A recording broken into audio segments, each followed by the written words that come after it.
Hi, welcome to my lair, RetireJapan HQ. Also, a spare classroom at my wife's language school. So I saw a video today, and it said in order to get started with YouTube, you have to make 40 bad videos. This is the first of those videos. I'm very sorry.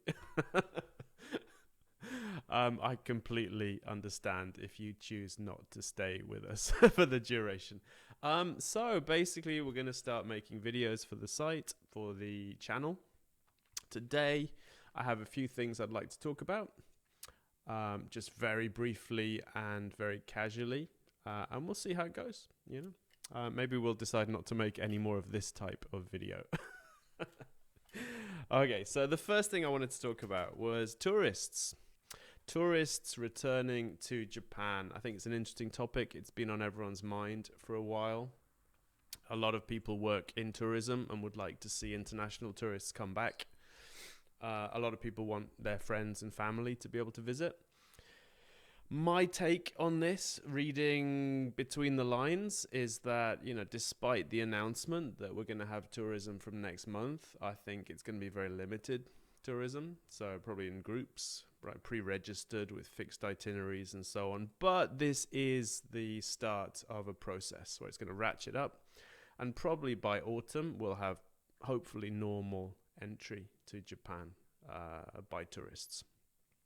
Of course, we're not going to have the same numbers as before. So a lot of the tourists pre-COVID were from China, and I suspect they're not going to be able to visit in the near future. So we'll see how that pans out. The second thing I wanted to talk about is junior NISA. So today I actually went to the bank and put money into my grandkids' junior NISA accounts. And this is just a quick reminder that junior NISA now is really flexible. So any money in there is no longer locked until the child's 18. You can withdraw it from 2024. Or you can leave it tax-free until they're 18 as well. So it's a wonderfully flexible investment account. And if you have kids, then there really isn't much reason not to open the Junior NISA account, especially because by opening the Junior NISA account, you also get a child investing account where you can invest as much as you like. And it doesn't have the 800,000 yen a year limits that the Junior NISA account does. Normally, it's very difficult for children to open investment accounts, but this is one way you can do that. And you can use that even after the NISA term ends at the end of next year. So very much worth getting a junior NISA account, and you only have 2 years left to maximize that. So you've got this year, we've got next year to use junior NISA. So if you've got some spare cash and you have some kids, and you'd like them to have the spare cash, then this is a great way to do that. Right, point 3, the weak yen and the weak stock market. So once again, having spent years waiting for a weak stock market to invest, we find ourselves where the yen is also weak. So stock prices have gone down and the yen has also gone down. So what do? My take on this is that I have no idea what's going to happen in the future. I don't think anyone does. So the yen may recover. It might get stronger in the future. It might stay at this level indefinitely. It might get weaker even. We might see 140 yen to the dollar, 150 yen to the dollar.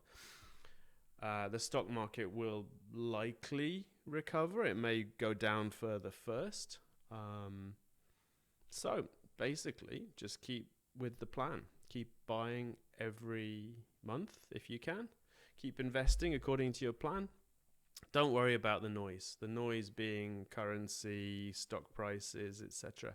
If you're working, if you're still investing for the future, just do it regularly. And in the long run, it'll likely work out. If you spend a lot of time stressing about what might happen, what might not happen, you're probably not going to get it right anyway. So you might as well save yourself all that stress, all that time, and just carry on with the plan. And the last thing I want to talk about was buying a mansion or buying a house in Japan. There's a really interesting discussion about that on the forum at the moment. And I just want to highlight one really interesting point that was made recently that I thought really kind of summed it up, which is that if you have a family with kids kind of growing up, a house might be a better choice, in terms of things like noise, things like having space, things like having, a small garden to play in, and so on. But for retired empty nesters, the mansion might be better, just for convenience. It's more convenient. It's likely to be closer to things. You can put the rubbish out whenever you want. There's elevators. It's slightly safer in terms of security, physical security, and so on. So I think that kind of idea of different dwellings being more appropriate for different times of life is really interesting. And bad for me, because we live in a mansion now and we're expecting to move into my in-laws' house eventually. But eventually might be in 20, 30 years' time, quite possibly. So we might have got that completely wrong. So we're in the mansion now and we're going to be in the house later, when maybe we should have been in the house now. And anyway. So this was the first of Retire Japan's random chats and we'll see how this goes down. So thank you very much for watching today. If you made it through to the end, do subscribe to the channel. We might have better content in the future, and definitely head over to the forum and read and comment and join in over there as well. All right, thanks very much.